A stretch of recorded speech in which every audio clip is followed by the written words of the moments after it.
Well, I got a really, really funny one for you guys today. So most of you are aware that the GM 6.2 liter issue is just out of control.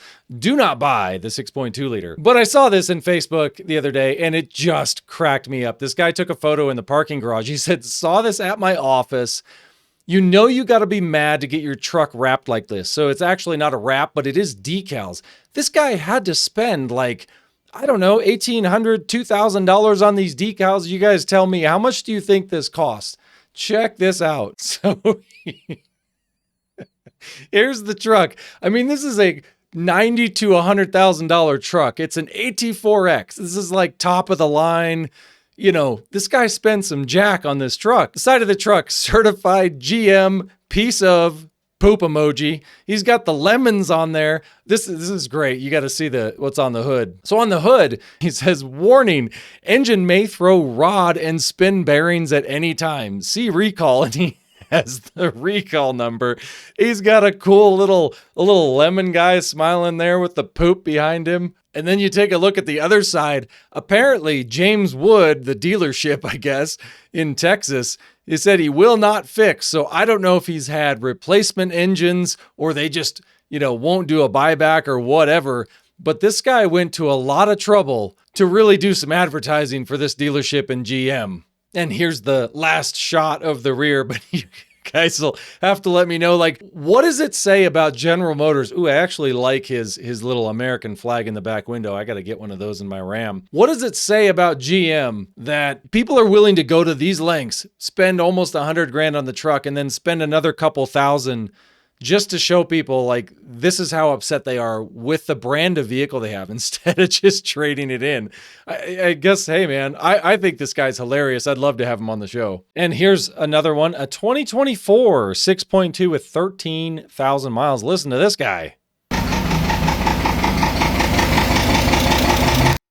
I love these guys that they just let them run. They're just like, I'm just going to let this thing seize up and send it to Eric to tear down. Here's another one just on April 12th. Look, it's not just the old ones like the 21s, the 23s. He said, if anyone's wondering, 6,700 miles on a 2026 6.2, the lifters already went. Whether it's the lifters, the crankshaft, the rod bearings, it doesn't matter. Or the transmission valve bodies. There are so many of them having problems. And how about this guy getting loaded up here? Oh, wait till you hear this story. This was on April 19th when I was out on vacation. 3 engines, 1 transmission, 2 torque converters, and an additional transmission valve body. He said the turn signal lights on the mirror stopped working and now it's throwing every code to mankind. 196 miles since the new engine was installed. Can anyone point me in the direction of a 6.2 buyback or lawsuits? Thanks in advance. This POS has to go. Finally, someone that realizes that he's done with the brand. It's not brand loyalty. You've found what powertrains suck. Move to something else. Finally seeing it, but it took 3 engines, 1 transmission, 2 torque converters, and an additional valve body to get him to realize that. New or used, don't buy the GM 6.2s, even the 5.3s, especially used. Why buy them? You're going to have to replace the lifters anyway.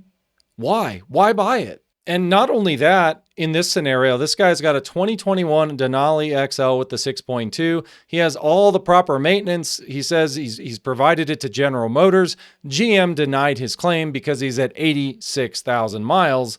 Listen to this.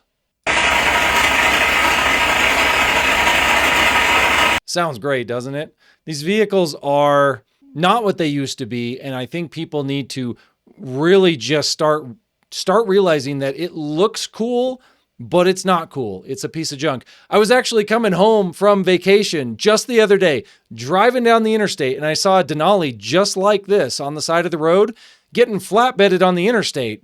There was no accident. It was the only car there. It looked perfect, and it's getting on a flat. Gee, I wonder what's wrong.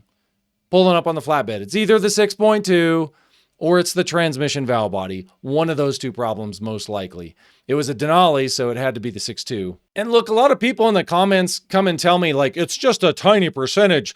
He's just doing it for clicks. Look, D-Boss Garage, he's been around a long time. He has almost 1 million subscribers. This guy rebuilds LS engines. He does all sorts of cool projects. If you don't watch their channel, you should. He did an entire deep dive here on what's wrong with the 6.2 liter. He had one of this other special guest on that kind of went through really details about how they moved from port injection to direct injection, some of the oil pump changes and when they made them. And it was a really interesting video just to watch engine builders and like guys that really build vehicles kind of from the ground up, their perspective and their perception. And they feel the same way, that these engines are just not even worth it. He said he won't even own any of these vehicles beyond 2020. And here's another guy on the 3/4 ton side. He said, yeah, another valve body victim, 72,000 miles. Luckily, he's still under the powertrain warranty, so he must have bought an extended warranty. He said his dealer said he'll get it done next week, which is interesting. So those valve bodies, they must be rebuilding them. I've read some things, some posts that they're not actually replacing the whole valve body. They're just taking the old one, putting in a new separator plate and maybe some new valves. I'll have to ask Nate about that on our next call. And here's the last story I want to leave you with. This 2023 Chevy Suburban. Sherwood actually posted this. Check this out. All right, Dad, and they wonder why we don't recommend newer vehicles. 100% right here. I don't know what else to say. This is a 2023 Chevy Suburban. This thing has got 83,000 miles on it, so it's got some miles on it for a 23. I mean, and yeah, the heater core's bad in it, so we had to pull the entire dash out. And It's a lot of work. This one's a good bit of work. Yeah. The problem is that for a long time, manufacturers knew, like, evaporator cores are very common. So they knew we're going to be going in there. They kind of made it modular where you could pull an assembly out and then pull another assembly out and you were there. Now we've gone back to the old days of disassembly piece by piece by piece by piece. Yeah. Until you get to it.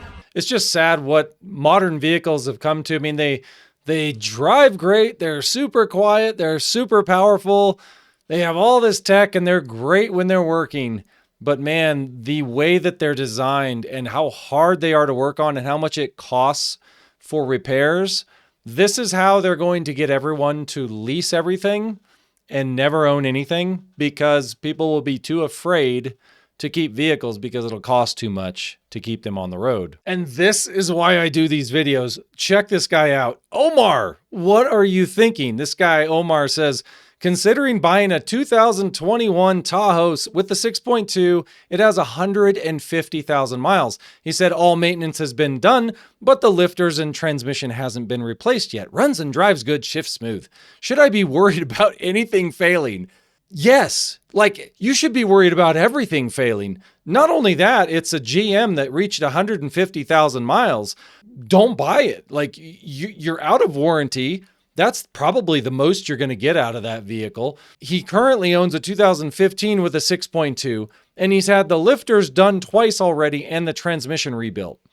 So he didn't learn, and he's coming back to the well that poisoned him. Once again, just stop. Stop feeding the beast.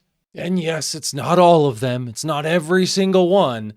But they're so bad. I've really never seen in history an engine that has gotten this much bad press and actually been this bad.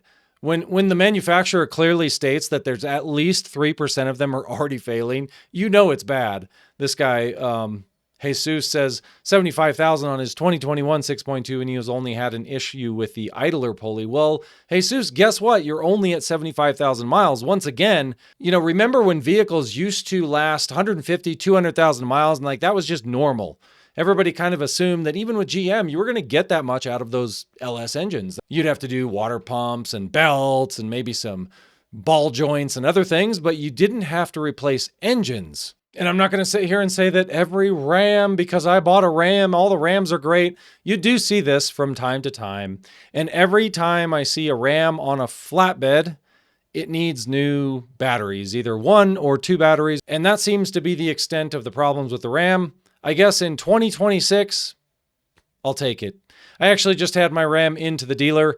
It took them a couple hours to do the trailer brake recall, and then I bought some fender covers. So maybe I'll put the fenders in and make a video on how to do that.